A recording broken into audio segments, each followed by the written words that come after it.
The wagon wheels groaned against the rocky path, each rotation grinding dust into the already thick air. Clara May Bennett kept her eyes down, watching her bound wrists rest against the rough fabric of her torn dress. The rope had rubbed her skin raw during the 3-day journey from town, but that pain was nothing compared to the ache in her chest, where her father's betrayal had lodged itself like a bullet. "Almost there," muttered Jake Harlan, the trapper who'd taken possession of her like she was nothing more than pelts to trade. His grizzled face turned back to leer at her. The beast of the mountain's gonna be right pleased with his new acquisition. Clara didn't respond. She'd learned quickly that words only earned her the back of his hand. Instead, she lifted her gaze to the harsh landscape surrounding them. The Montana Territory stretched endlessly red dust, jagged rocks, and scraggly pines clinging to life on the mountainsides. It was October of 1870, and winter's breath already whispered threats through the canyon passes. The mule pulling their cart suddenly balked, ears flattening against its head. Jake cursed and yanked the reins, but the animal refused to budge, eyes rolling white with fear. "Damn stubborn." Jake's complaint died in his throat as a low growl emanated from the shadows between the boulders ahead. 3 wolves emerged, their gray coats rippling like smoke against the stone. But these weren't wild wolves hunting prey. They moved with purpose, yellow eyes fixed on the wagon with an intelligence that made Clara's skin prickle. "Easy now." Jake reached for his rifle with trembling hands. "Just passing through, that's all." The lead wolf, massive with a scarred muzzle, tilted its head and released a haunting howl. The sound echoed off the canyon walls, multiplying until it seemed the very mountains were crying out. Then, as suddenly as they'd appeared, the wolves melted back into the landscape. Jake's nervous laughter cracked like dry wood. "See that even his damn wolves know to announce visitors. Thomas Brennan don't take kindly to surprises." Thomas Brennan. Clara rolled the name around in her mind.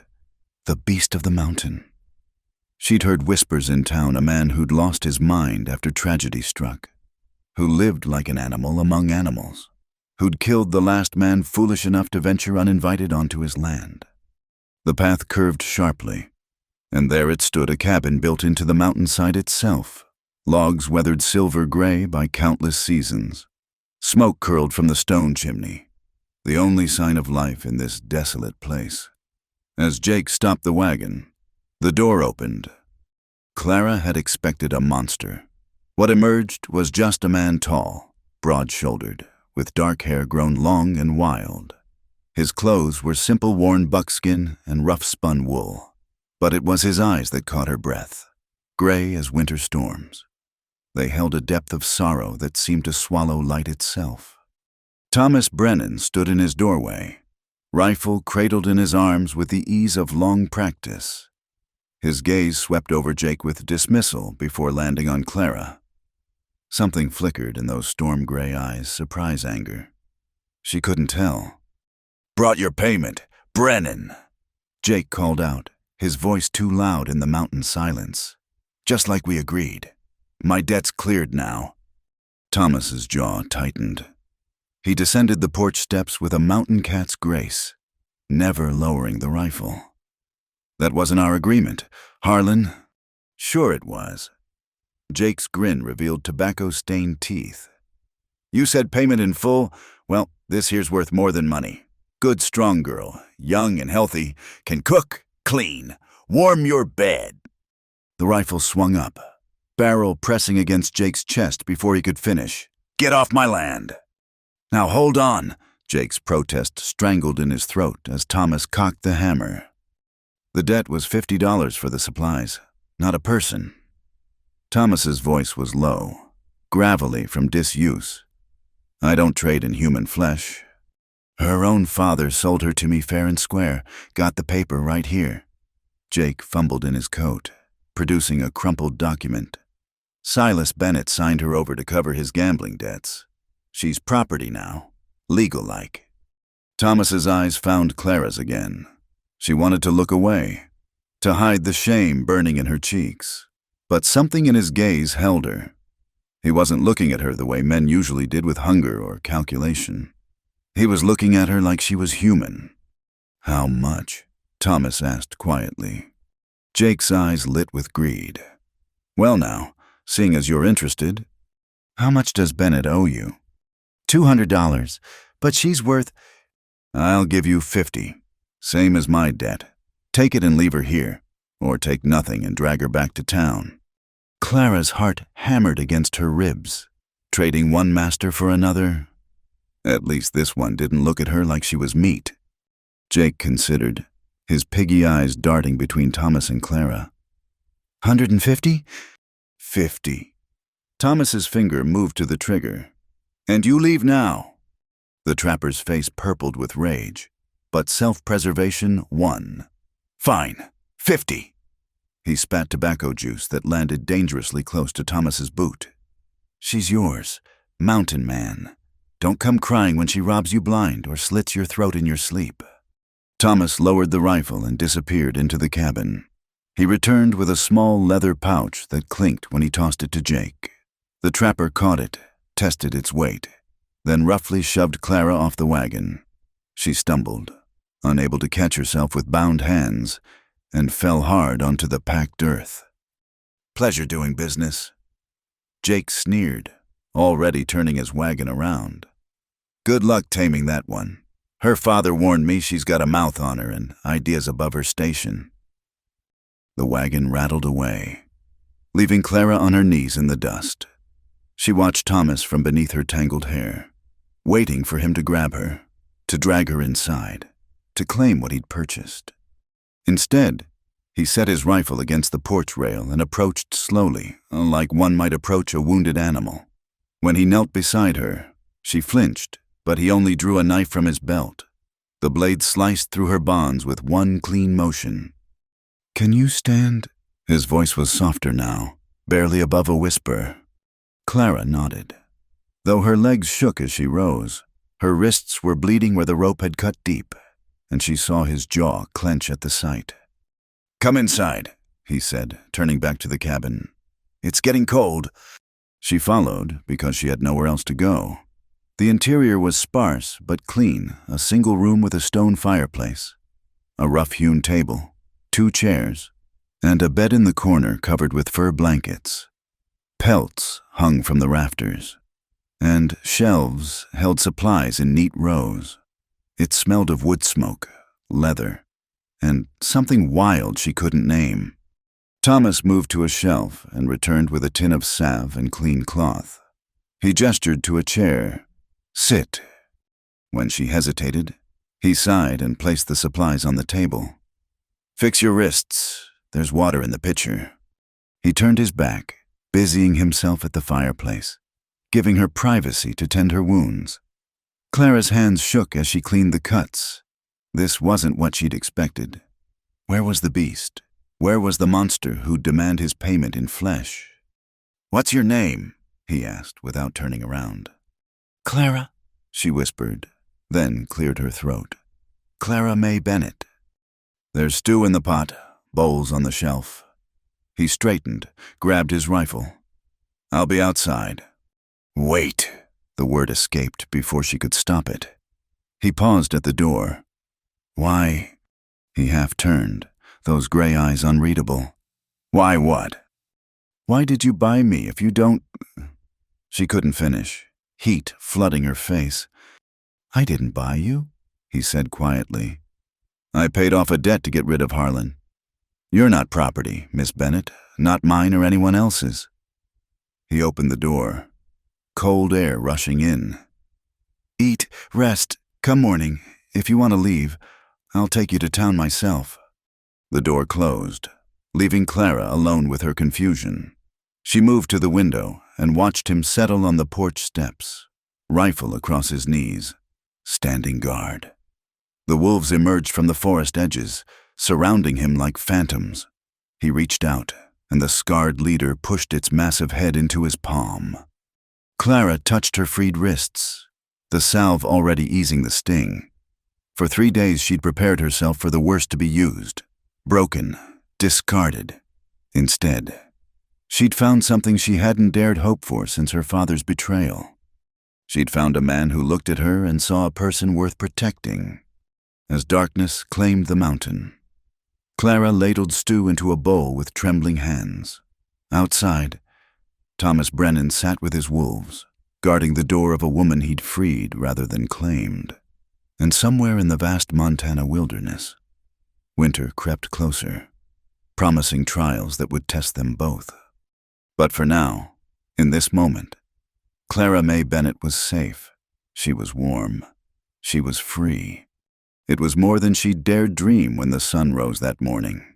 And as she ate the simple stew that tasted better than anything she'd had in days, she wondered about the man who lived like a beast but acted with more humanity than any civilized man she'd known.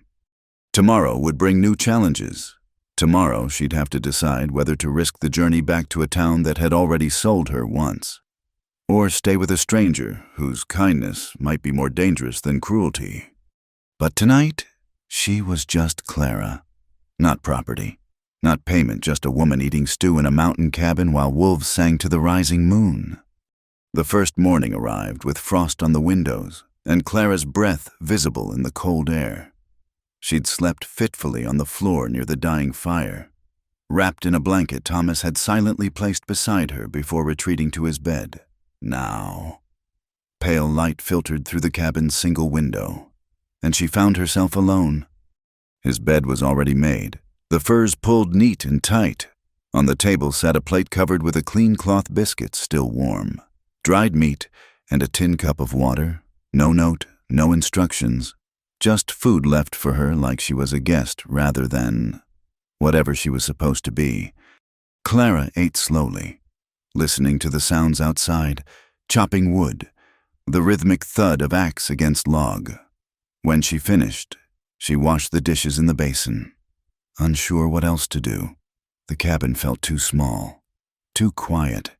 She'd been prepared for orders, for demands. This silence was worse somehow. The door opened, and Thomas entered with an armload of split wood.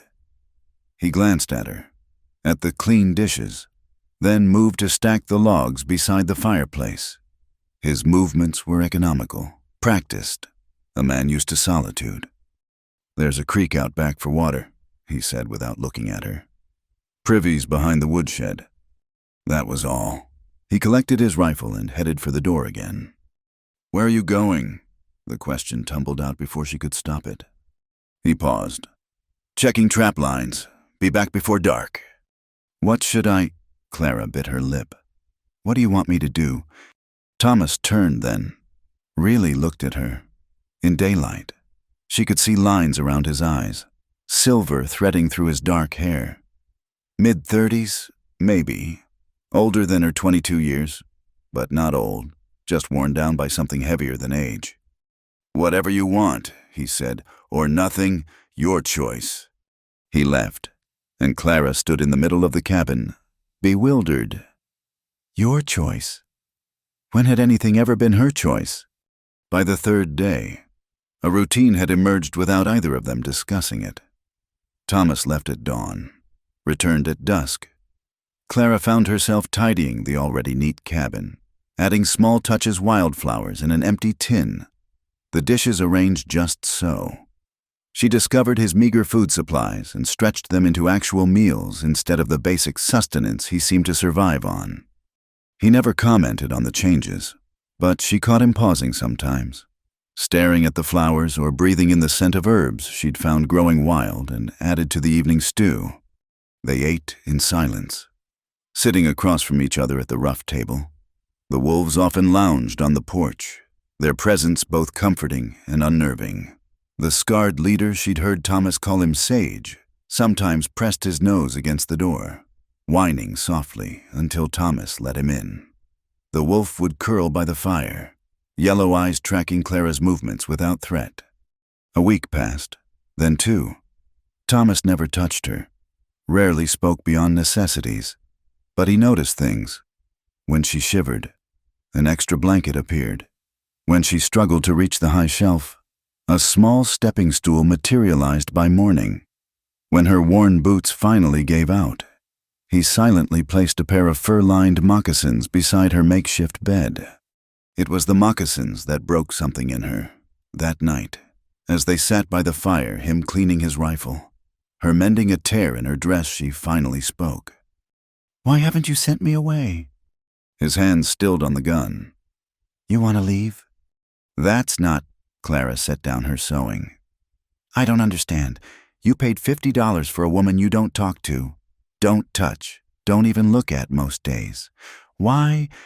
Thomas was quiet so long she thought he wouldn't answer. Then, "Harlan would have sold you to someone else. Someone worse. So this was charity." "No." He resumed cleaning the rifle, movements sharp. "I don't do charity." "Then what?" He set the gun aside, stared into the fire. The orange light caught the planes of his face, and Clara saw something raw flash across his features. "My wife," he said quietly. "Sarah. She died 4 winters ago.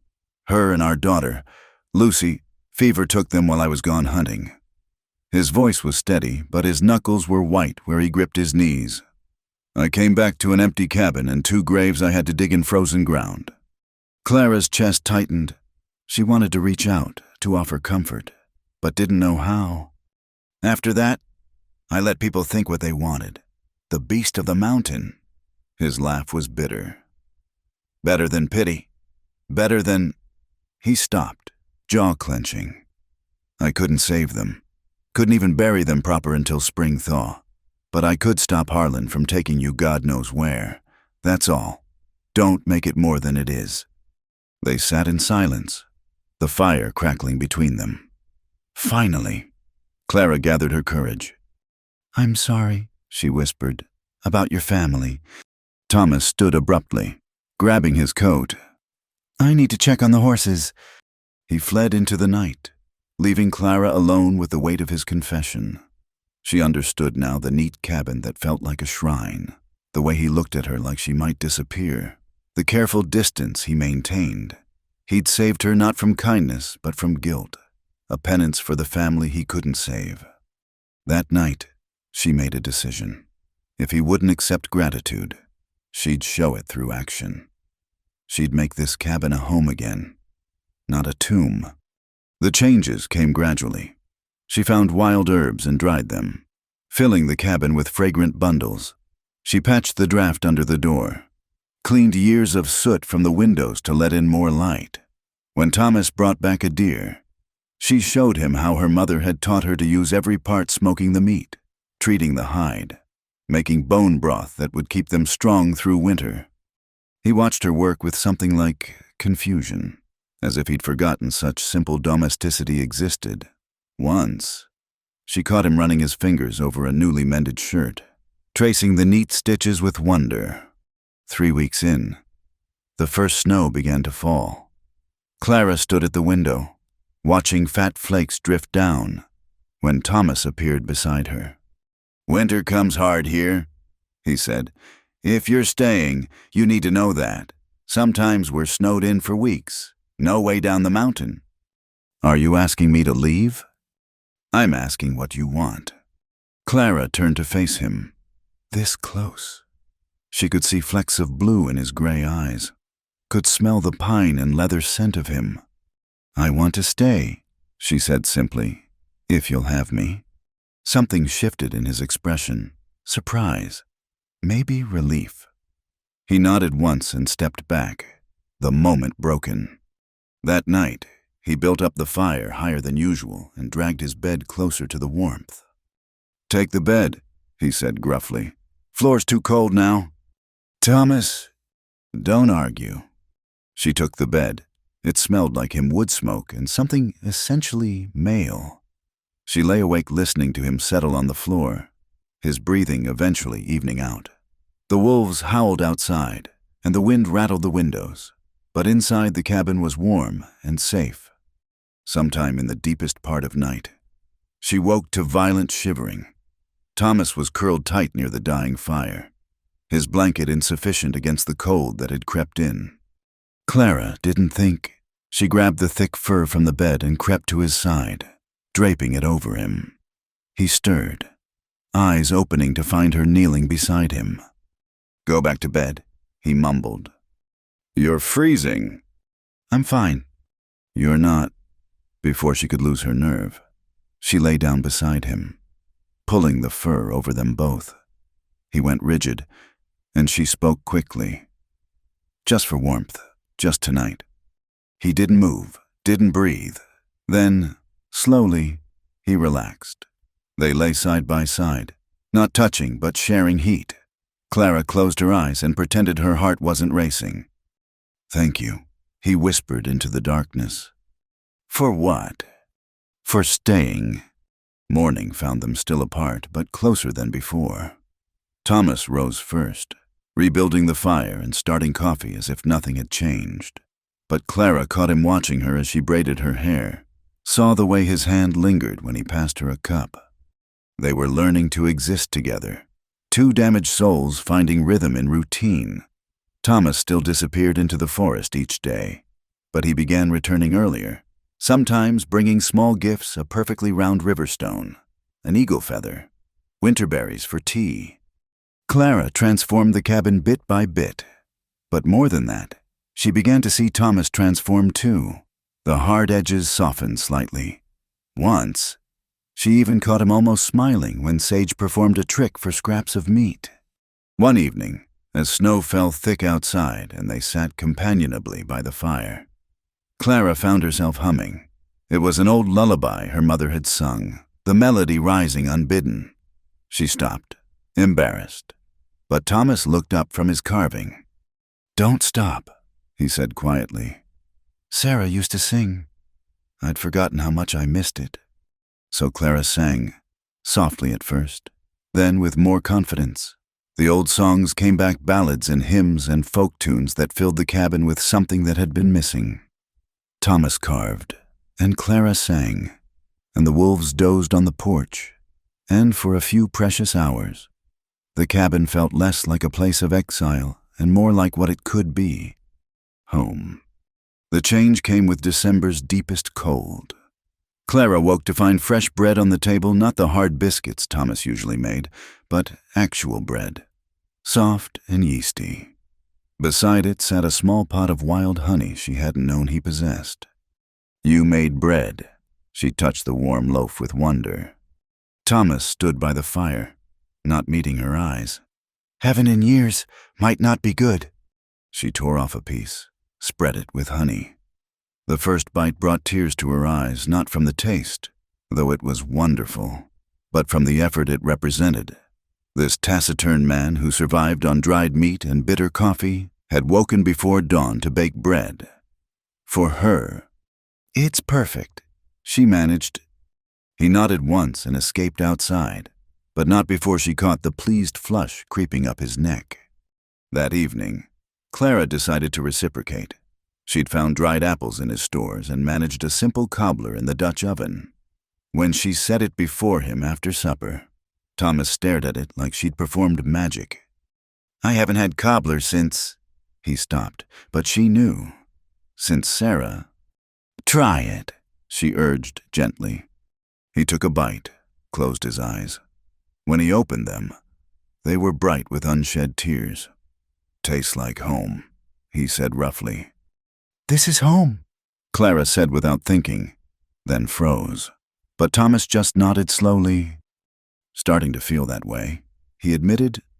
The admission hung between them, fragile as spun glass. Then Sage scratched at the door, breaking the moment, and Thomas let him in with obvious relief. Winter pressed closer, sealing them in their mountain sanctuary. They developed rhythms, Thomas teaching Clara to set snares, Clara teaching Thomas card games her mother had known. He showed her how to read weather signs in the clouds. She showed him how to darn socks so the repairs were invisible. One night, a blizzard howled fierce enough to shake the cabin walls. Thomas had reinforced the shutters, but wind still found cracks to whistle through.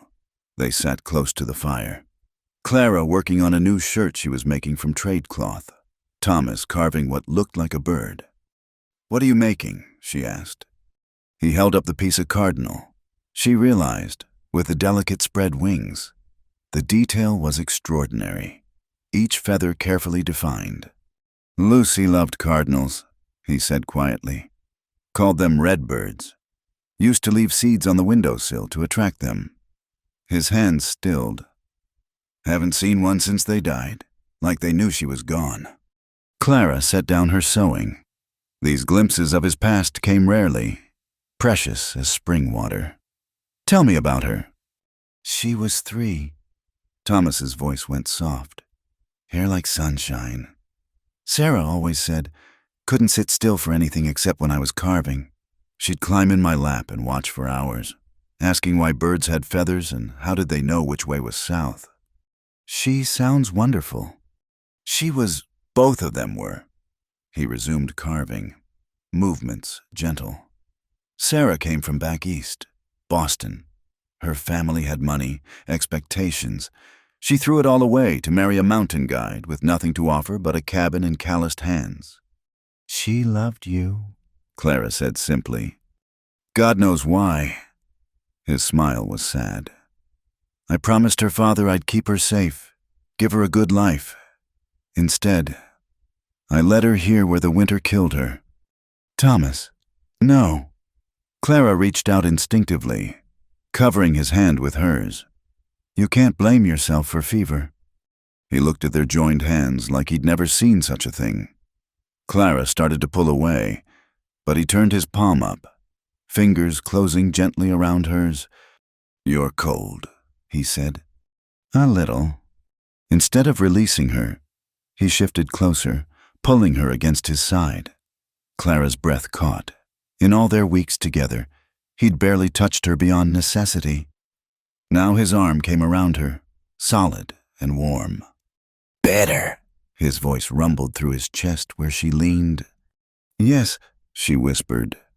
They stayed that way as the storm raged outside, finally when the fire burned low. Thomas stirred. You should sleep. I'm not tired. It was a lie, but she didn't want this moment to end. He was quiet so long she thought he'd dozed off. Then, I'm glad you're here, Clara. Her heart stuttered.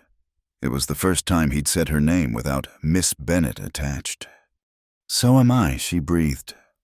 The next morning brought 3 feet of fresh snow and a transformed world.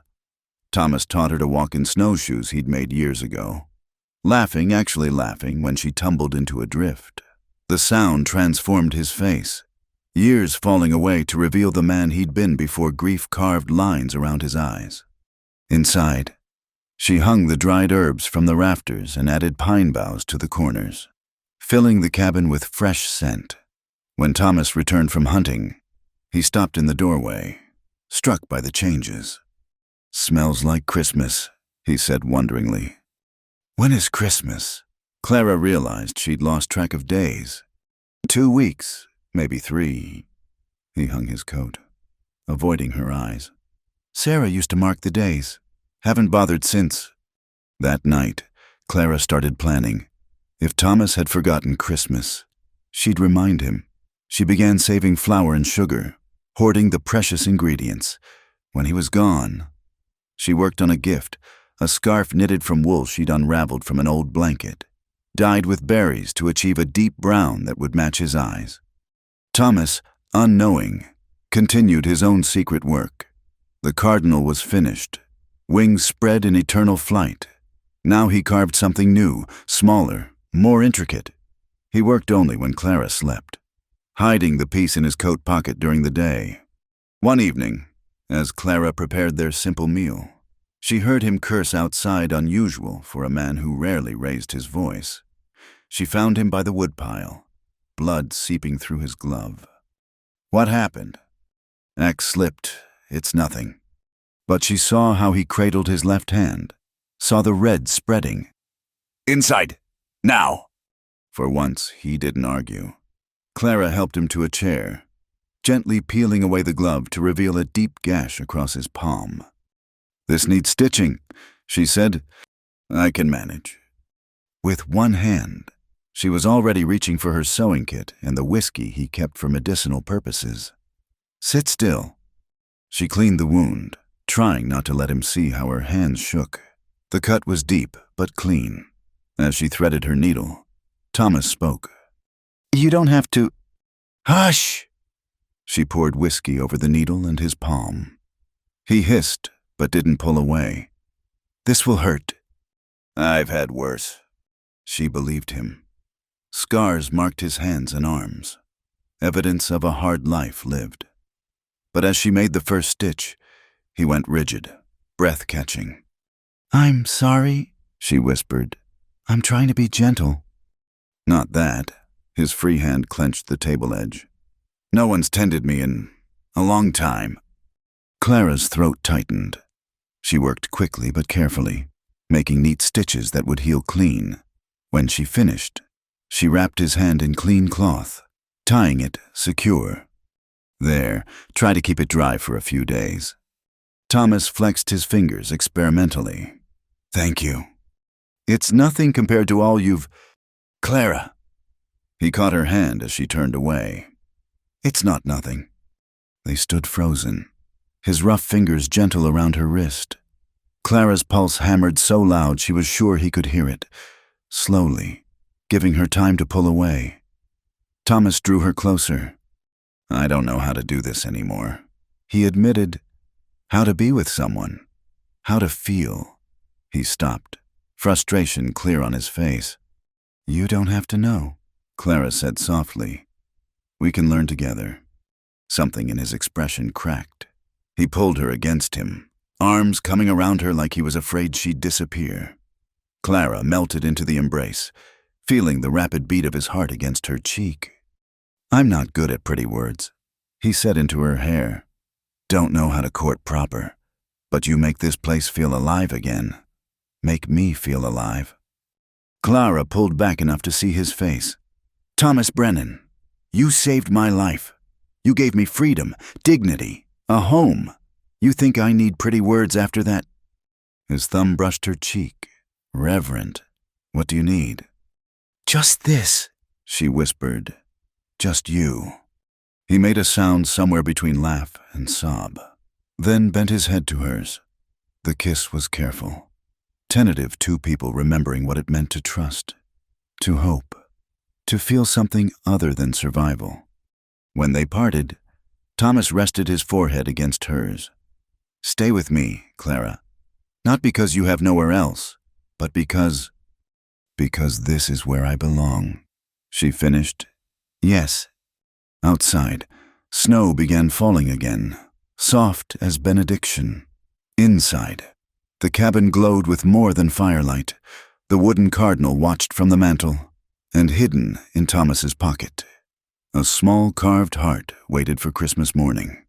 But those were just symbols. The real gift was this two broken people finding wholeness in each other, learning that sometimes the hardest winters lead to the most beautiful springs. The boy appeared at dawn 3 days after Christmas, stumbling through knee-deep snow with blue lips and terror in his eyes. Thomas had just stepped out to check the trap lines when the child collapsed at the edge of their clearing. "Clara!" Thomas's shout brought her running. He was already lifting the boy 12, maybe 13, whip-thin and shaking. They carried him inside, Clara immediately moving to build up the fire, while Thomas wrapped him in furs. The boy's eyes fluttered open, fixing on Clara with recognition that made her blood run cold. Miss Bennett," his voice cracked. Papa said you were dead." Clara's hand stilled on the kettle. "Jimmy Morrison." The baker's son from town. She'd known his family, bought bread from their shop before everything fell apart. Thomas looked between them, understanding dawning in his eyes. "Drink this," Clara said, forcing calm into her voice as she pressed warm tea into Jimmy's hands. "What are you doing up here?" "Looking for you," the boy stammered between sips. "Your PA, he's put up a reward, says you stole money from him, that you're dangerous. Men came through yesterday, asking questions." Thomas went very still. "What men?" "Bounty hunters, mean-looking ones. They're paying folks for information." Jimmy's eyes darted to Clara. "But Mrs. Morrison, she said you were a good woman, said whatever your PA claims is lies." "It is," Clara said quietly. "But that won't matter to men who want easy money." "How much?" Thomas's voice had gone flat. Dangerous. $300, Jimmy whispered. dead or alive. The words hung in the air like ice crystals. Clara sank into a chair, the warmth she'd built over months draining away. Her father hadn't just sold her, he was hunting her. "They know you went with Jake Harlan," Jimmy continued. "They're following his route, asking at every settlement. Someone in Millfield saw his wagon heading toward the mountains. They'll be here in 2, maybe 3 days. Thomas stood abruptly. "You feeling strong enough to travel, boy?" Jimmy nodded, though he still shivered. "Yes, sir." "Good. I'll take you part way down the mountain, point you toward home. You never saw Miss Bennett, never came here. Understand?" "But—" Jimmy looked at Clara with worried eyes. "What about you?" "We'll handle it," Thomas said firmly. "Clara, pack what food we can spare for him." As she gathered supplies, Clara's mind raced. Run, fight, hide. Each option seemed worse than the last. Her father had trapped her as surely as any snare. When Thomas returned from escorting Jimmy, his face was grim. "We need to prepare." "I should leave," Clara said immediately. "Lead them away from here. You don't deserve—" "Stop!" He crossed to her in 2 strides, gripping her shoulders. "You're not running." "Thomas, they'll destroy everything. Your home, your peace." "You are my home," he said fiercely. "You are my peace. I failed to protect my family once. I won't fail again." "This is different. Sarah and Lucy, that was illness. This is men thinking they can take what's mine." His gray eyes blazed. "Let them try." Over the next 2 days, Thomas transformed from a gentle giant into the warrior he'd once been. Clara learned he'd served as a scout in the war between the states, had learned tactics from both sides. He set traps along the approach to the cabin not meant to kill, but to warn and slow. He taught Clara the hidden cellar beneath the floorboards, stocked it with water and food. "If things go bad, you get in there and don't come out," he instructed. "No matter what you hear." "I'm not hiding while you fight." "Clara." "No." She lifted her chin. "They're coming for me. I won't cower like a rabbit." Something flickered in his eyes, pride, fear, love. "Then you'll do exactly as I say. Promise me." "I promise." He showed her how to load and fire his spare rifle, how to move silently, where to position herself for the best vantage. The wolves seemed to sense the tension, prowling restlessly. Sage especially stayed close to Clara, as if Thomas had given him specific instructions. On the 3rd dawn, Thomas woke her with a gentle hand on her shoulder. "They're coming." Clara dressed quickly in the warmest clothes, no rustling skirts now, but Thomas's spare trousers and coat. Through the window, she counted 5 riders picking their way up the trail. Her father rode in front, his familiar figure making her stomach churn. Behind him came Jake Harlan, so the trapper hadn't gone far, and 3 men she didn't recognize. Hard men with guns and cold eyes. "Remember the plan," Thomas murmured, checking his rifle one last time. "And Clara, whatever happens, know that I love you." Before she could respond, he was gone, melting into the forest like smoke. Clara took her position by the east window, hands steady on the rifle despite her racing heart. The riders reached the first marker, a pile of stones Thomas had built. Her father raised a hand, stopping the group. They conferred briefly, then dismounted. Approaching on foot, smart, they expected trouble. "Thomas Brennan," her father's voice carried clear in the morning air. "We know you have my daughter. Send her out and we'll leave peaceful like." Silence answered him. Clara watched Thomas move through the trees, invisible to the men below. "She's a thief and a liar." Silas Bennett continued. "Stole $300 from my strongbox. That's a hanging offense. Mountain man, you harboring a criminal." Jake Harlan spat tobacco. Told you he wouldn't listen to reason. Let's burn him out. One of the bounty hunters, a scarred man with dead eyes, shook his head. Contract says alive if possible. Fire might kill the girl. Then we go in, another suggested, pulling his gun. The first trap triggered when they moved forward, a branch weighted with rocks swinging down from above. It caught one bounty hunter across the chest, sending him sprawling.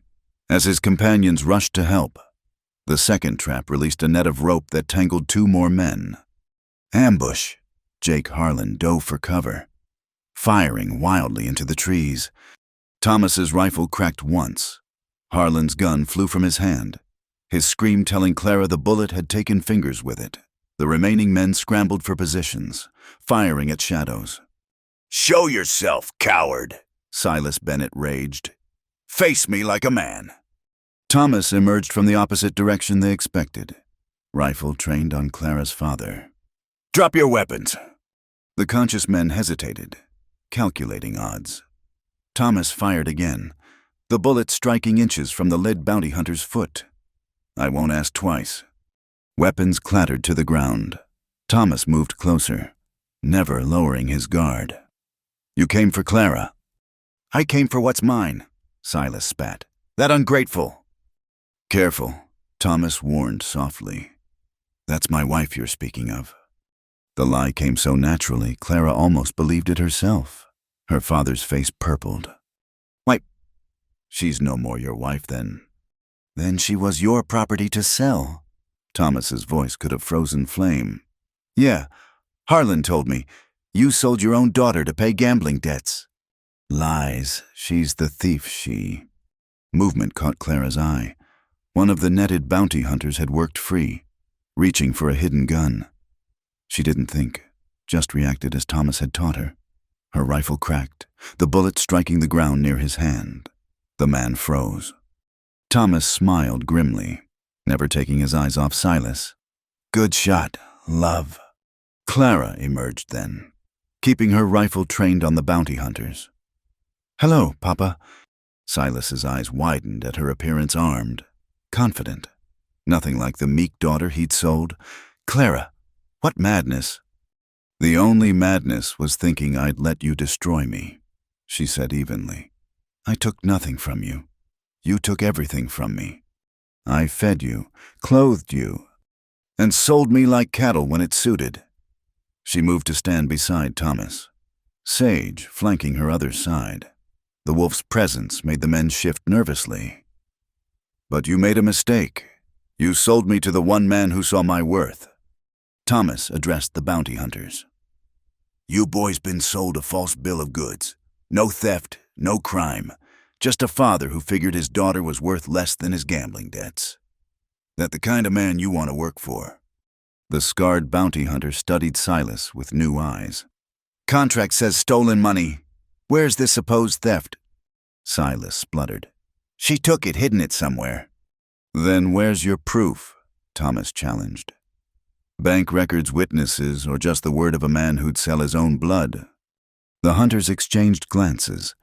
Clara could see doubt creeping in. These were practical men who dealt in facts, not family drama. Even if there's no theft, Jake Harlan gasped, cradling his maimed hand. She belonged to me, bought and paid for. With what bill of sale? Thomas asked mildly. See, I checked territorial law after you left. Debt bondage has been illegal since '67. Any contract for human sale isn't worth the paper it's written on. Clara felt a surge of fierce pride. Her mountain man had done his research. The lead bounty hunter lowered his weapon completely. Appears we've been misled. Boys, he looked at Silas with disgust. Can't collect a bounty on false charges. You can't just leave, Silas raged. I paid you. You paid us half up front for a legitimate bounty, the man corrected. This ain't legitimate. We're done here. As the hunters collected their weapons and prepared to leave, Silas made one last desperate play. 500, I'll pay 500 to whoever brings her back. With what money? Clara stepped forward, steel in her voice. The money you don't have, the money you never had. How much do you owe now? Papa, how many more daughters would you need to sell? The truth hung naked in the morning air. Silas Bennett, exposed for what he was not a wronged father, but a desperate debtor willing to sacrifice anything, anyone, to save himself. Get off my land, Thomas said quietly. All of you, don't come back. The bounty hunters were already mounting up, wanting no part of this sordid affair. Jake Harlan needed help into his saddle, still bleeding, but Silas stood frozen, staring at Clara with something between rage and disbelief. You're dead to me, he finally snarled. You here dead? I've been dead to you since the day you signed me away, Clara replied calmly. The difference is, I'm finally alive to myself. Thomas stepped between them, ending the conversation. Go, now, before I forget my patience. Silas went, but not without a last venomous look. The group disappeared down the mountain, leaving silence in their wake. Clara's knees buckled. Thomas caught her, pulling her against him as the weight of confrontation crashed over her. It's over, he murmured. You're safe, you're free. He'll try again. No. Thomas pulled back to look at her. Those bounty hunters will spread word. No one reputable will take his contract. And if he comes himself... His expression hardened. I'll be ready. Clara touched his face. This man who'd stood as her shield. You called me your wife. Color touched his cheeks. Seemed simpler than explaining. I hope you don't. She silenced him with a kiss, pouring all her gratitude, love, and hope into the connection. When they parted, she whispered, Ask me properly, and it won't be a lie.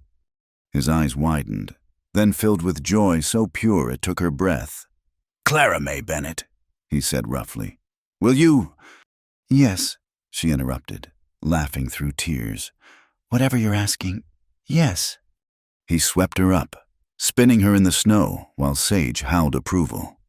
The cabin stood strong behind them, their sanctuary defended. And in Thomas's arms, Clara knew she'd found more than safety. She'd found a love worth fighting for.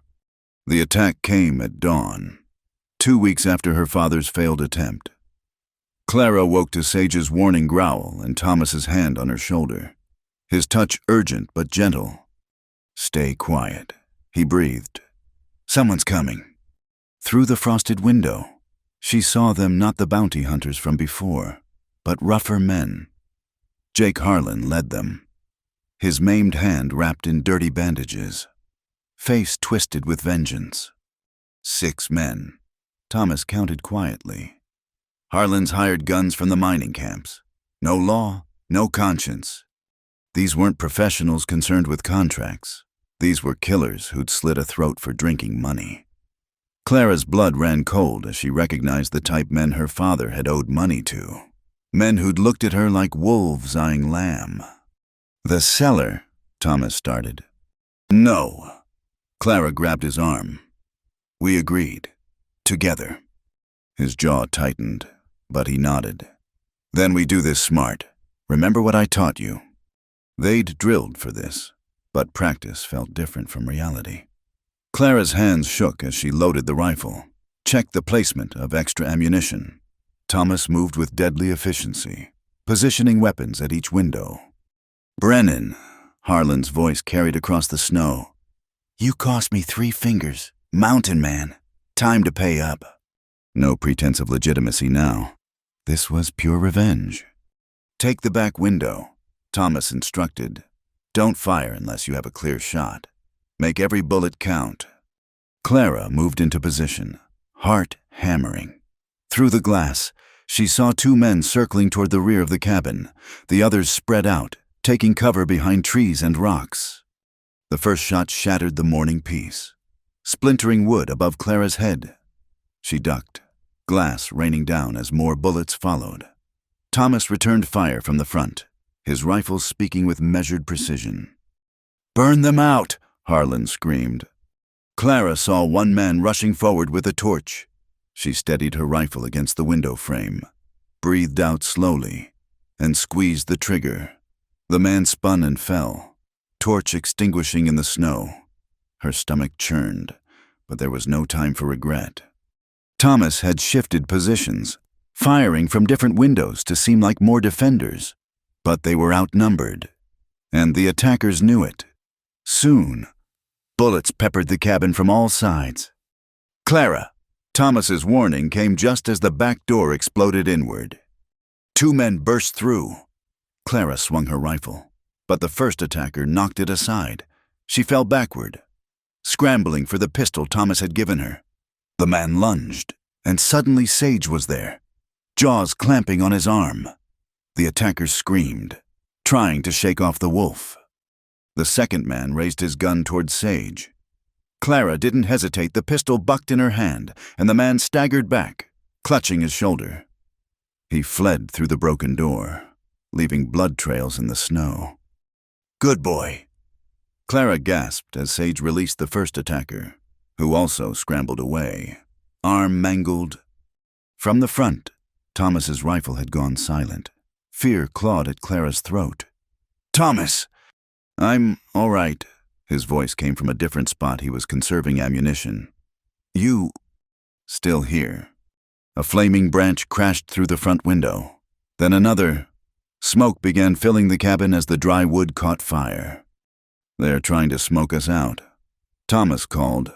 "We need—" His words cut off in a grunt of pain.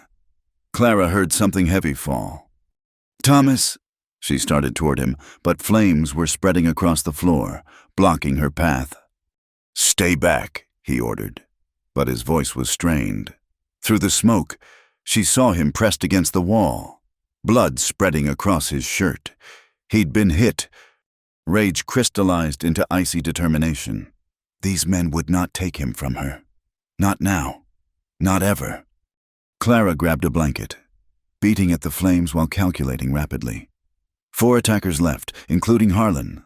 Thomas wounded. Cabin on fire. Poor odds. But she'd faced worse the day her father sold her. "Harlan!" she shouted through the broken window. "You want someone to blame for your fingers? Come face me yourself! Coward!" "Clara, no!" Thomas tried to rise, but the wound forced him back down. "The woman's got more spine than you." "Brennan," Harlan mocked. "Maybe I'll keep her after you're dead. Put her to proper use." The words were meant to enrage Thomas into doing something stupid. Instead, they sealed Harlan's fate. Clara had learned patience from Winter, strategy from Thomas, and cunning from survival, but she'd always had her own strength. She grabbed the bucket of bear grease they used for cooking, waited until she saw movement outside, then hurled it through the window onto the porch. The grease spread across the wooden boards, invisible but treacherous. "Getting desperate in there," Harlan taunted. "Come on out, girl. Make it easier on yourself." Clara let him see her through the window, drawing his attention while she reached for Thomas's powder horn. The cabin filled with more smoke, flames licking at the walls. Time was running out. "I'm coming out," she called. "Don't shoot, I'm unarmed." "Clara, don't!" Thomas struggled to reach her, but she was already moving. She stepped onto the porch, hands seemingly raised in surrender. Harlan emerged from cover, gun trained on her, triumph ugly on his face. His men flanked him, moving closer. "Smart choice," Harlan sneered. "Now where's—" His boot hit the grease. He skidded, arms windmilling, gun firing wild. His men rushed to help, their feet also finding no purchase on the slick boards. In the confusion, Clara dropped to her knees and rolled sideways, scattering black powder from the horn across the grease. "Drop!" Thomas's voice roared from inside. Clara flattened herself as his rifle spoke once, the muzzle flash igniting the powder.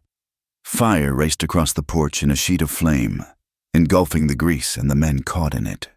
Screams filled the air as Harlan and his remaining men stumbled back, clothes alight, rolling desperately in the snow. Clara scrambled inside where Thomas had dragged himself to the window, rifle braced despite the blood loss. Together, they watched the attackers flee, those who could still run supporting those who couldn't. Harlan himself was carried between two men, burns covering his face and arms. "They won't be back," Thomas said with certainty. "Not after that." But the immediate danger past only highlighted their current crisis. The cabin was burning, smoke thick and choking. Thomas couldn't walk, his strength fading fast. "We have to go," Clara coughed. "Can you—" "Get out," he ordered weakly. "Save yourself." "Not without you." She grabbed his arms, hauling with strength born of desperation. "You saved me. Now it's my turn." Inch by agonizing inch, she dragged him toward the door. Her lungs burned, eyes streaming, but she didn't stop. The wolves appeared from nowhere, Sage on one side, another pack member on the other, lending their strength. Whether they understood or simply followed her lead, she didn't know and didn't care. They burst into the clean winter air just as part of the roof collapsed. Clara dragged Thomas further from the burning cabin, finally collapsing in the snow beside him. He was too pale, too still, blood soaking through his shirt. "No," she whispered fiercely, tearing fabric for bandages. "You don't get to leave me, not now." His eyes fluttered open, focusing on her with effort. "The cabin, I'm sorry. It's just wood and stone," she said, pressing cloth against his wound. "You're what matters. Stay with me, Thomas, please." His hand found hers, weak but determined. "Love you," he managed.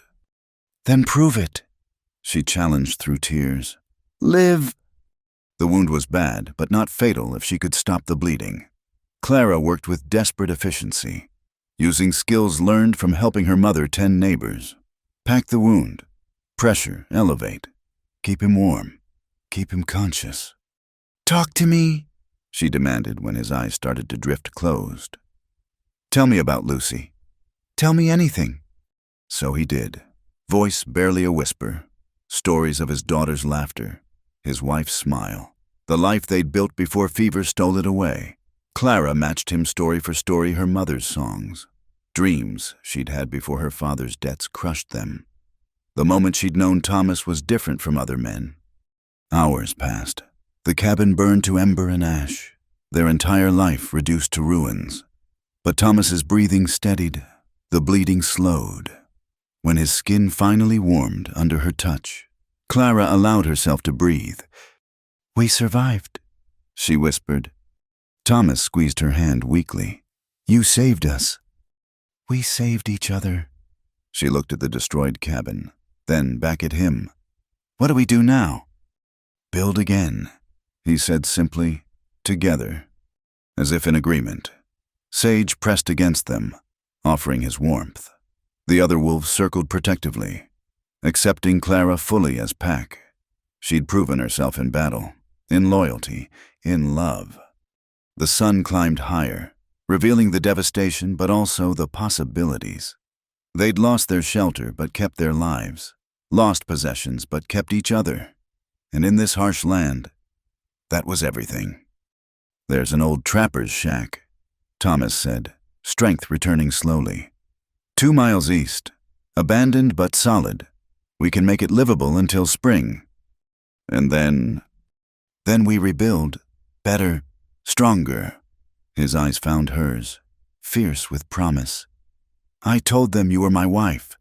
When we get to town for supplies, we'll make it true. If you still want to—" Clara silenced him with a gentle kiss, tasting smoke and blood and hope. "I want today, tomorrow, always." They rested until Thomas could stand with help. Then began the slow journey east. Behind them, smoke still rose from the cabin's remains. Ahead waited uncertainty, hardship, the challenge of starting over with nothing. But Clara had learned the secret of survival in this unforgiving land. It wasn't strength alone, or cunning, or even love. It was the willingness to stand together against whatever came, to rebuild from ashes, to find home not in walls and roofs, but in the person beside you. As they walked, Thomas leaning heavily on her, Clara began to hum, not a lament for what was lost, but a song of gratitude for what remained. The wolves joined in with their wild harmony, and Thomas's rare smile warmed her more than any fire.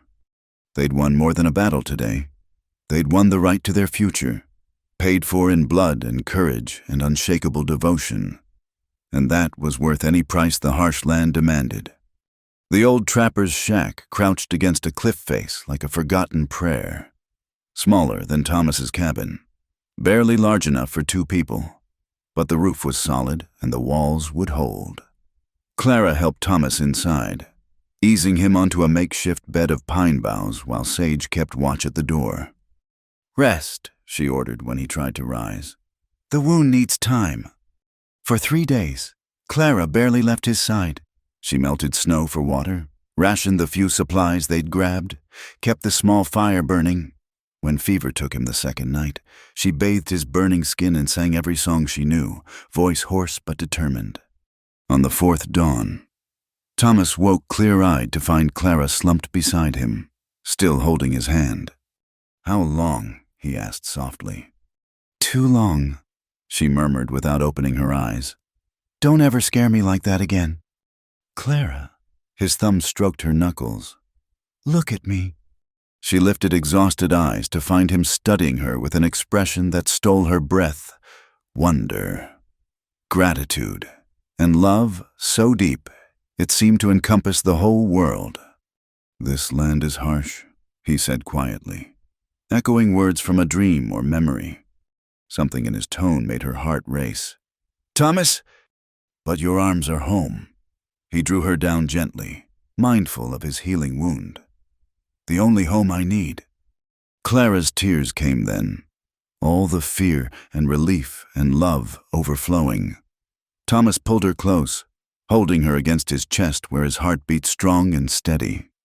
They stayed that way as morning light crept across the floor, 2 souls finding solace in each other's warmth. "When I was burning up with fever," Thomas murmured into her hair, "I dreamed of Sarah and Lucy. They were in a field of wildflowers, smiling. Sarah told me it wasn't my time, said someone needed me more than they did now." His arms tightened. "She meant you." Clara lifted her head to see his face. "Do you believe that?" "I believe they'd want me to live, not just survive, to love again." He cupped her face with one calloused hand. "To build the life they couldn't have. We'll build it together," Clara promised. "But first, you need to heal properly. No more heroics for a while." A ghost of his rare smile crossed his lips. "Yes, ma'am." As Thomas recovered, they settled into the rhythms of their temporary shelter. The shack demanded constant work, chinking gaps against the wind, reinforcing the door, creating storage from nothing. Clara proved ingenious with their meager resources, fashioning tools from stones and branches, preserving what little meat Thomas had stored at various caches through the mountains. 2 weeks after the fire, he was well enough to check his trap lines. Clara insisted on accompanying him, rifle in hand. They moved carefully through the snow, Thomas teaching her to read signs she'd never noticed: a broken twig here, a disturbed drift there. "Elk passed through yesterday," he pointed out. "See the track's big herd heading to lower ground. Could we hunt one?" "Maybe, but we'd need—" He stopped abruptly, hand on her arm. There, in a small clearing ahead, stood the most magnificent elk Clara had ever seen. A massive bull with antlers like twisted branches, breath steaming in the cold air. For a long moment, man and beast regarded each other. Then the elk snorted once and melted back into the forest. "Why didn't you shoot?" Clara whispered. "Some things are meant to be admired, not taken," Thomas replied. "He's survived as long as I have in these mountains. Earned his freedom." That night, as they shared a meal of rabbit stew, Clara felt moved to speak. "I never thanked you properly, for saving me from my father that first day, for seeing me as a person when everyone else saw property. You've thanked me every day since," Thomas said simply. "With your presence, your courage, The way you've made even this shack feel like more than shelter." "I love you," Clara said, the words coming easier now. "I loved you before I knew what love meant." Thomas set aside his bowl, crossed to kneel before her chair. From his pocket, he drew something that caught the firelight, a ring carved from elk antler, polished, smooth, and perfect. "I made this while you were learning to shoot," he said quietly. "Before the fire, before everything. Been carrying it, waiting for courage." He took her hand, work rough fingers gentle on hers. "Clara May Bennett, you brought me back to life. Will you be my wife, true and proper?" "Yes," she breathed, vision blurring as he slipped the ring onto her finger. 1,000 times, yes." He rose, drawing her up with him, and kissed her with all the passion he'd held in check. Clara melted into him, marveling at how natural it felt, how right. When they parted, both breathing unsteadily, she saw her own wonder reflected in his eyes. "Soon as weather breaks, we'll go to town," he promised. "Find a preacher, make it legal." "I don't need legal," Clara said, admiring how the antler ring caught the light. "I just need you." "You have me," he vowed. "All of me, always." That night, they pushed their makeshift beds together, no longer maintaining pretense of separation. Clara curled into Thomas's warmth, careful of his healing side, and felt complete in a way she'd never imagined possible. In the days that followed, their bond deepened beyond words. They worked as one, Thomas's strength balanced by Clara's cleverness, his mountain knowledge enhanced by her determination to learn. He taught her to identify edible plants even in winter, to track without leaving sign. She taught him to laugh again, to find joy in small moments. One afternoon, as Clara scraped an elk hide Thomas had traded for, she began to feel unwell. The smell that usually didn't bother her suddenly turned her stomach. She rushed outside, retching into the snow. Clara Thomas appeared instantly, supporting her. "What's wrong?" "I don't know. Maybe the meat was—" Another wave of nausea cut her words short. Thomas held her hair back, rubbing circles on her spine until the sickness passed. When she finally straightened, he studied her with concern that shifted into something else, something that looked like dawning hope. "Clara," he said carefully, "when did you last have your woman's time?" Heat flooded her face, but she forced herself to think. Before the fire, before Christmas. But with everything that happened, I didn't—" Understanding struck like lightning. Oh my." Thomas's hand trembled as he touched her cheek. "Could you be—" "I don't know. Maybe it's possible." 1,000 emotions crashed through her joy, fear, uncertainty. "Thomas, we don't even have a proper home. How can we—" "We'll build one," he said firmly. "We'll build whatever you need, whatever our child needs." His voice broke on the last word, and suddenly he was pulling her close, burying his face in her hair. "A baby, our baby." Clara felt him shake and realized he was crying, this strong, stoic man undone by the possibility of new life. She held him as tightly as he held her, their tears mingling in the cold mountain air. "Are you happy?" she asked when they could speak again. "Happy doesn't touch it," Thomas said roughly. "Grateful, blessed, terrified." He pulled back to see her face. "You—" "All of that," Clara admitted, "but mostly grateful to have you, to have this chance." She touched her still flat belly wonderingly. "To give you what you lost." "No," Thomas corrected gently. "Not what I lost. Something new, something that's ours." He dropped to his knees, pressing his forehead against her stomach. "Hello, little one," he whispered. "Your mama and I have been waiting for you." Clara ran her fingers through his hair, overwhelmed by tenderness. "We don't even know for certain yet." "I know," Thomas said with quiet conviction. "I can feel it. Like the mountains know spring is coming before the snow melts." He rose, purpose firing his eyes. We need to get to town, see the doctor, marry proper, buy supplies for a real cabin. The pass won't be clear for weeks yet. Then we prepare, make lists, plan every detail. His enthusiasm was infectious. I know just the spot, that meadow where the creek bends, south-facing for warmth, protected from wind, close enough to town for the doctor when time comes. They spent the evening sketching plans in charcoal on flat stones, designing a home that would shelter the family they were becoming. Thomas's experience and Clara's dreams melded into something beautiful. A cabin with real windows, a separate room for the baby, a root cellar for preserving food, and a porch, Clara added, where we can sit and watch our children play. Children, Thomas raised an eyebrow, though his smile betrayed his pleasure at the plural.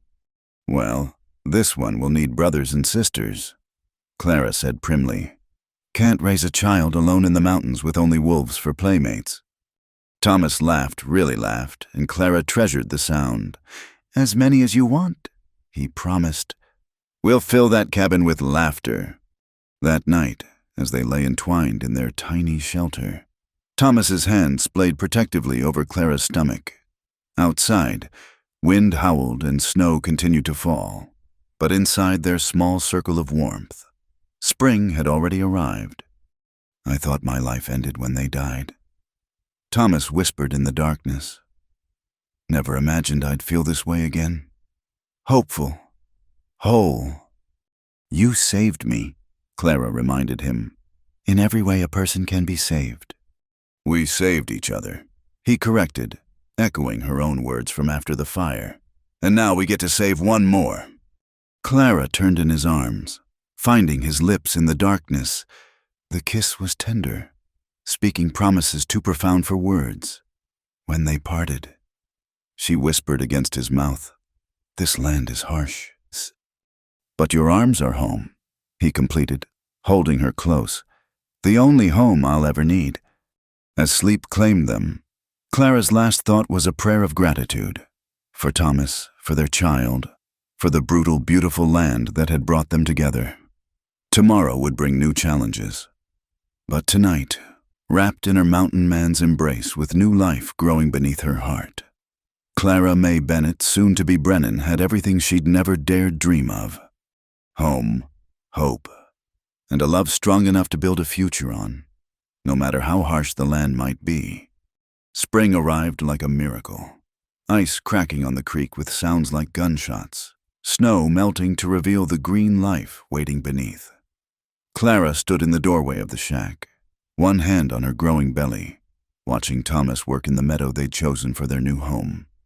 You shouldn't be lifting those logs alone, she called. He straightened, wiping sweat from his brow, grinning. Woman, you've said that every day for a week, and I'll keep saying it until you listen. But she smiled as she said it, marveling at the change in him. The grim mountain man who'd bought her freedom had transformed into someone who whistled while working, who laughed easily, who touched her belly with reverent hands each morning as if to confirm their miracles still grew. They'd made the journey to town as soon as the pass cleared. The preacher, a kind man named Reverend Mills, had married them in his small church with the shopkeeper's wife and the blacksmith as witnesses, Mrs. Morrison from the bakery had wept openly, pressing a knitted baby blanket into Clara's hands. I knew you weren't what your father claimed, she'd whispered. Good found good. That's what happened here. The doctor had confirmed what they already knew. Clara carried new life, due to arrive with the autumn harvest. Thomas had nearly worn a groove in the floor pacing while she was examined, and his relief at the pronouncement of good health had been touching. Now, a month later, their new cabin was taking shape. The foundation stones were laid, walls rising log by log. Thomas had traded pelts for glass windows, real windows that would let in light. Every beam was chosen with care, every joint crafted to last generations. Clara! His urgent call snapped her from her reverie. Come quick. Heart racing, she hurried down the path they'd worn between shack and building site, but Thomas wasn't hurt. He stood by the creek, pointing at something in the meadow grass. "Look," he breathed. There, on spindly legs, stood a fawn. Its spots were bright as stars, ears too big for its delicate head. As they watched, a doe emerged from the forest edge, calling softly to her baby. "First fawn of spring," Thomas said quietly. "Good omen for our own little one." Clara leaned into his side, his arm coming automatically around her. Together they watched mother and child reunite, the fawn bucking with pure joy before nursing. "That'll be us soon," Clara murmured, teaching our baby to walk, to explore, to be strong but gentle. Thomas added, to respect the land but not fear it. The deer bounded away, white tails flashing. Thomas turned to Clara, studying her face with that intensity that still made her breath catch. "What?" she asked. "You're beautiful," he said simply. "Carrying our child, building our home. Some days I still can't believe you're real." "I'm real," she assured him, taking his work-rough hand and placing it on the swell where their baby grew. As if in response, she felt the first flutter of movement. "Oh, Thomas, did you feel that?" His eyes widened with wonder. "Was that—" "The baby, moving." Tears sprang to her eyes. "Our baby's saying hello." Thomas dropped to his knees right there in the meadow grass, both hands spread on her belly, waiting. When the flutter came again, his laugh was pure joy. "Hello, little one. I'm your papa. I'm going to teach you everything how to track deer, read weather, find the best fishing spots." "And I'll teach them to read and write," Clara added, fingers combing through his hair. "To sing and dance and bake bread. To be brave," Thomas continued, still addressing her belly. "Like your mama, bravest woman I know." They stayed that way until the sun climbed higher, planning their child's future while the cabin waited patiently for more walls. Finally, Thomas rose, kissing her softly before returning to work. Clara watched him for a moment, then went to tend her garden. She'd started it as soon as the ground thawed vegetables and herbs in neat rows, protected by a fence Thomas had built to keep out rabbits. The seeds were sprouting now, green shoots pushing through dark soil. By harvest, they'd have food to preserve for winter, to nourish their growing family. "Looking good," a gruff voice observed. Clara turned to find Sage watching her work, his scarred muzzle gray with age but eyes still sharp.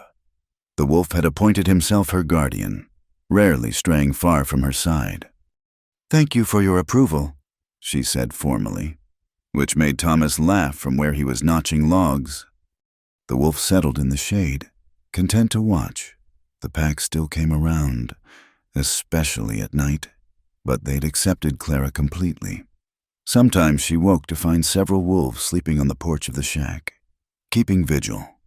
As summer deepened, the cabin neared completion. Thomas worked like a man possessed, determined to have it finished before the baby arrived. Clara helped where she could, though her expanding middle limited her activities.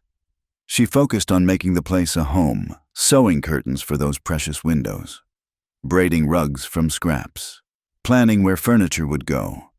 One evening, as they sat outside the nearly finished cabin, Thomas pulled out something wrapped in leather.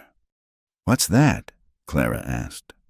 He unwrapped it carefully, revealing a small wooden cradle, carved with intricate patterns of leaves and birds. "Started it the night you told me about the baby. Been working on it when you sleep." Clara traced the smooth wood with trembling fingers. "It's beautiful. Perfect." "Look closer," he encouraged. She did, gasping when she recognized the design.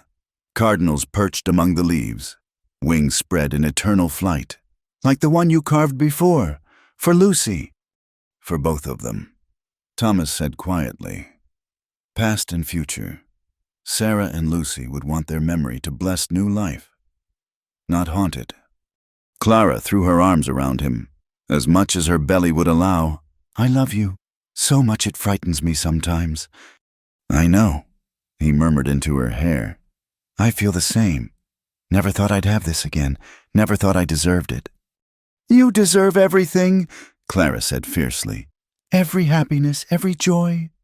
As if in agreement, the baby kicked strongly. Thomas laughed, hand finding the movement. Easy there, little mountain cat. Save some energy for after you're born. They christened the cabin on a perfect July day, carrying their few possessions from the shack to their new home. The main room was spacious and bright, windows letting in streams of sunlight. The fireplace Thomas had built dominated one wall, stones carefully chosen and fitted. A ladder led to a loft where they'd sleep until the baby was older, while a small separate room waited for the cradle. Welcome home, Mrs. Brennan, Thomas said, sweeping her over the threshold despite her protests about his back. That night, in their new bed, in their new home, they made love with careful tenderness, mindful of the baby between them.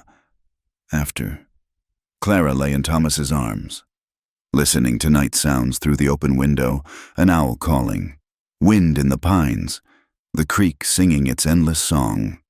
Happy? Thomas asked, hand making slow circles on her belly. Beyond words, Clara admitted, though I do miss one thing from the shack. What's that? How close we had to sleep. Now this bed seems almost too big. His laugh rumbled through his chest. Come here, then. He drew her closer, eliminating any space between them. Better. Perfect. August brought heat and Clara's first real discomfort. Her ankles swelled, her back ached, and the baby seemed determined to kick her ribs to pieces. Thomas fussed over her constantly, bringing cool cloths for her forehead, rubbing her feet, talking sternly to her belly about treating Mama gently. You're spoiling me, Clara protested one evening as he massaged lavender oil into her aching shoulders. Making up for lost time, he countered. All those months you took care of me, kept us alive after the fire. My turn now. She leaned back into his strong hands, remembering those desperate days. We've come so far from that shack. From that first day. Thomas corrected. When Jake Harlan brought you here in chains, never imagined that broken, scared girl would become this.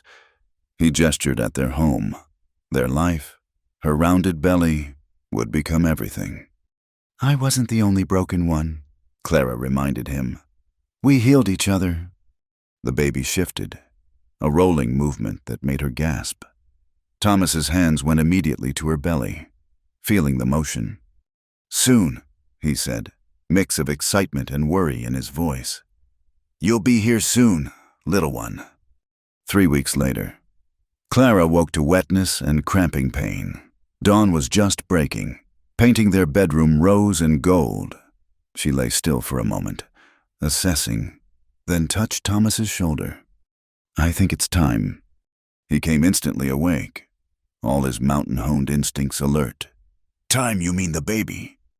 The baby, she confirmed, then gasped as another contraction rolled through her. What followed was the longest day of both their lives. Thomas had prepared everything clean linens, water ready to boil, the knife to cut the cord sterilized. But all his preparation couldn't ease Clara's pain or his terror at causing it. I should fetch the doctor, he said for the 10th time as Clara paced the cabin, pausing to grip the table through contractions. No time, she panted. Baby's coming fast. Has your impatience. My impatience, woman. You're the one who... His jest cut off as she cried out, doubling over. Clara! I'm all right. Thomas, I think... What happened next was a blur of pain and pressure, and Thomas's steady voice talking her through it. He'd delivered calves and foals, even helped a neighbor with a birth once. But this was Clara. This was their child. This was everything. Push, he encouraged, supporting her. That's it, love. I can see the head, full of dark hair like yours. Clara bore down with strength she didn't know she possessed. Thomas, her anchor in the storm. Time ceased to exist. There was only the ancient rhythm of birth, the primal need to bring forth life. Then, between one heartbeat and the next, a new voice entered their home, tiny, indignant, perfect. A girl, Thomas breathed, clearing the baby's airways with gentle fingers. Clara, we have a daughter. He placed the squalling infant on Clara's chest, and the world shifted. Everything, all the pain, loss, struggle led to this moment. This perfect, wrinkled, beautiful child who was already rooting for milk. Hello, sweet girl, Clara whispered, tears streaming. We've been waiting for you. Thomas cut the cord with shaking hands, helped deliver the afterbirth, all while unable to look away from the miracle they'd created. When Clara and baby were clean and comfortable, he sat beside them on the bed, one arm around Clara, one finger trapped in his daughter's impossibly tiny fist. What should we name her? Clara asked drowsily. Thomas was quiet for a long moment, studying their daughter's face. Sarah Lucy, he said finally. Is that all right? It's perfect, Clara assured him. Sarah Lucy Brennan, carrying love forward. As if in approval, Sarah Lucy yawned hugely, then settled into sleep against her mother's breast. Thomas made a sound somewhere between laugh and sob, burying his face in Clara's hair. Thank you, he whispered brokenly. For her, for this life, for everything. We did this together, Clara reminded him, turning to kiss his temple. Always together. Outside, Sage howled announcement of the new pack member. One by one, the other wolves joined in, their song carrying across the mountain. In the garden, vegetables grew heavy on the vine.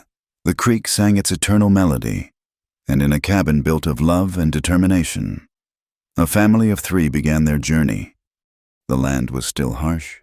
Winter would still come with its trials, but surrounded by Thomas's strength and Sarah Lucy's sweet breath, Clara knew they could weather anything. They'd proven that love could bloom in the rockiest soil, that broken people could build something whole. As the first stars appeared in the darkening sky, Clara hummed an old lullaby, the same one her mother had sung. Thomas joined in with his rough harmony, and Sarah Lucy stirred contentedly. Home, family, future, all born from ashes, all worth every struggle, all theirs. The autumn morning dawned crisp and golden, painting the mountains in shades of amber and rust. Clara sat on the porch Thomas had built, Sarah Lucy nursing contentedly in her arms, watching their small corner of paradise come alive. 2 years had passed since their daughter's birth, and the harsh land had blessed them with abundance. Mama, look! Sarah Lucy pointed with chubby fingers at a red-tailed hawk circling overhead. At 2, she had Thomas's storm-gray eyes and Clara's dark curls, along with a vocabulary that astonished everyone who met her. Beautiful bird, Clara agreed, adjusting her daughter's knitted cap. Papa will tell you all about hawks when he gets back. Thomas had gone to town for winter supplies, their yearly tradition now that they had a wagon and reliable trail. The isolation that once protected them had given way to occasional visits from neighbors. Drawn by Thomas's reputation as a fair trader and Clara's skill as a midwife, knowledge she'd gained bringing 3 babies into the world for mountain families. Sage, ancient now but still devoted, lifted his grizzled head from his sunny spot. His ears pricked forward, alerting Clara to visitors long before they appeared. Someone's coming, she told Sarah Lucy, standing with practiced ease despite the child in her arms. A lone rider emerged from the tree line, not Thomas, but a woman Clara recognized, Martha Blackwood, the schoolteacher from town, her proper Eastern clothes dusty from travel. Mrs. Brennan, Martha called, waving cheerfully. I hope I'm not intruding. Never, Clara assured her, coming down to greet her guest. Please come in. You must be tired from the ride. Over tea and Clara's famous honey cakes, Martha revealed her purpose. The town council has approved funds for a proper school. We'll break ground come spring. She paused meaningfully. We need teachers. Clara, people who understand both books and frontier life. Clara set down her cup with a clatter. I never finished schooling myself. You read and write beautifully.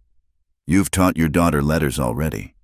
I saw the alphabet you carved into the fence posts. More importantly, you understand these children, their lives. Martha leaned forward earnestly.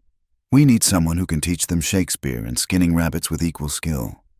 Sarah Lucy, who'd been playing quietly with the wooden animals Thomas carved, looked up. Mama teaches me everything, she announced proudly. Numbers and songs and which berries are good. Martha smiled. Exactly my point. After the school teacher left, Clara stood at the window, watching storm clouds gather over the peaks. The idea thrilled and terrified her in equal measure. To teach, to shape young minds. To be part of the town's growth, but also to leave the safety of their mountain sanctuary. To trust again. Thomas returned as the first fat raindrops fell. Wagon loaded with supplies. Clara helped him unload in companionable silence, waiting until Sarah Lucy was asleep in her little bed to share Martha's offer. You should do it, he said immediately. Just like that, no discussion. Thomas pulled her onto his lap, chair creaking under their combined weight. What's to discuss? You'd be brilliant. Those children would be lucky to have you. It would mean going to town 3 days a week, leaving you and Sarah Lucy. We'd come with you, he interrupted. Been thinking it's time anyway. Sarah Lucy needs other children, and I could use the trade opportunities. Clara studied his face. You'd leave the mountain for me? I'd follow you anywhere, he said simply.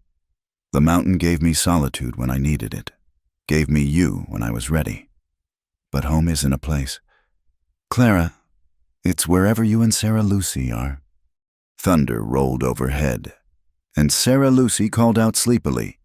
Clara went to soothe her, finding their daughter sitting up in bed, not frightened but excited by the storm.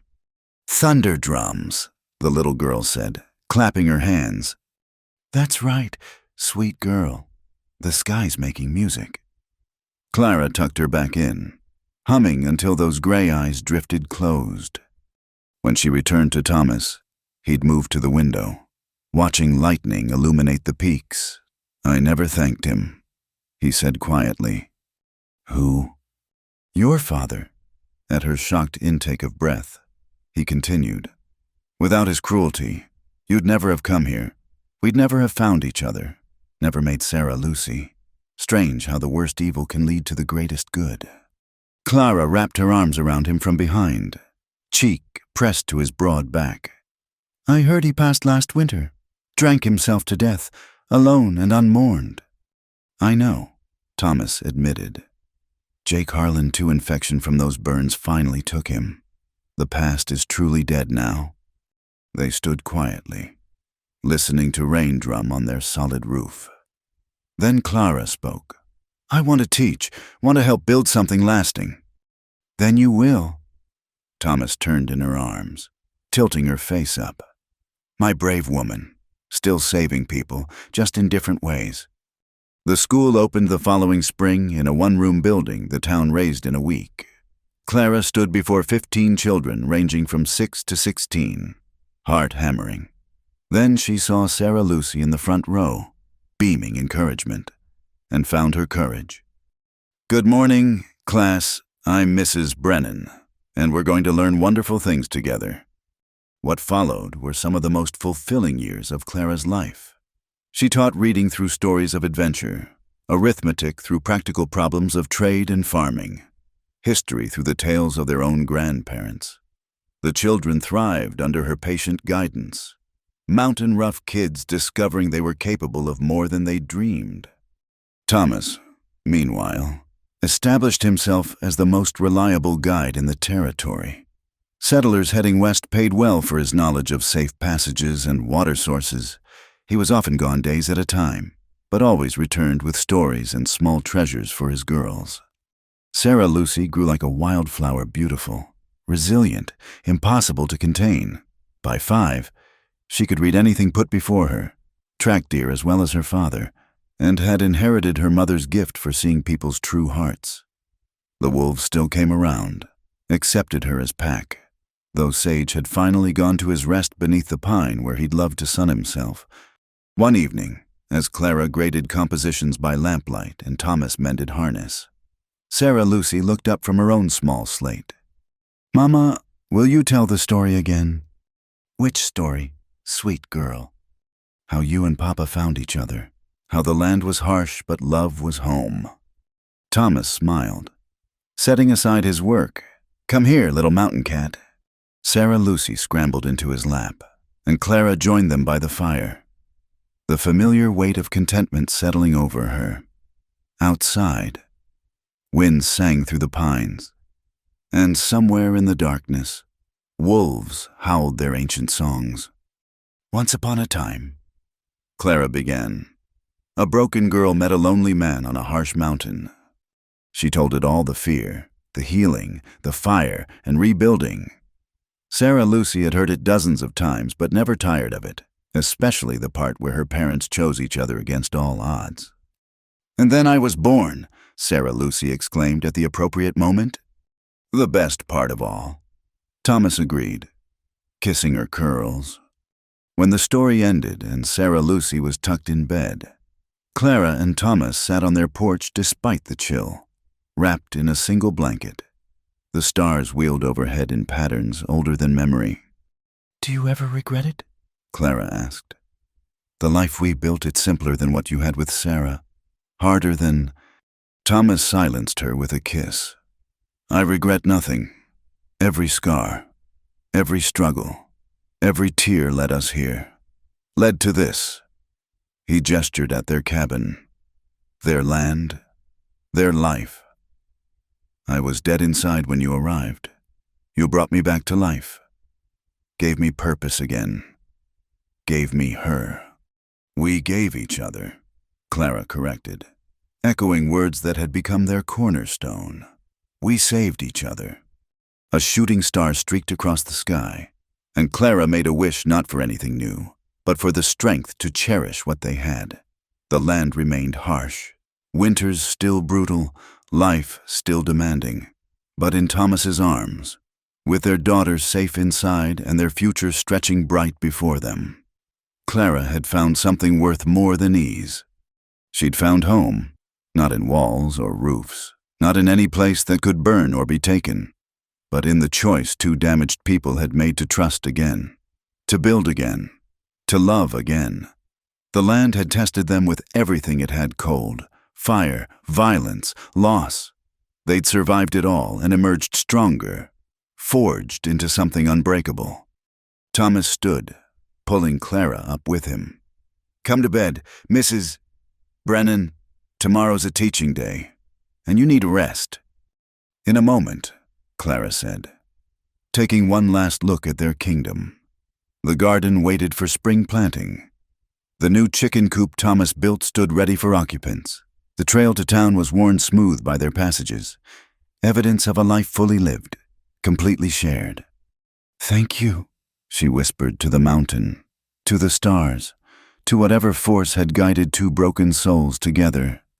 Thomas's hand found hers, warm and calloused and perfect. "Ready?" "Always," Clara answered, and meant it. Whatever came, more children, more challenges, more years of teaching and growing and loving, they'd face it together. The land might be harsh, but love had made it home. And that was enough. More than enough. It was everything.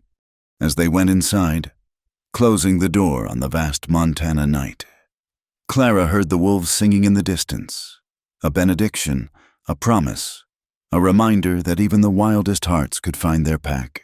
She smiled, squeezed Thomas's hand, and stepped into their future. The lamp went out, leaving only starlight and the certainty that come morning, the sun would rise on a family who'd learned the greatest lesson the frontier could teach: that love, like the land itself, could be both harsh and beautiful, demanding and generous, painful and perfect, and always, always worth fighting for. Thank you so much for listening to this story. I'd love to know where you're listening from. Please share in the comments below so we can connect and discuss your thoughts about Clara and Thomas's journey. If you enjoyed this tale of love and survival in the Wild West, please subscribe to Wild West Night.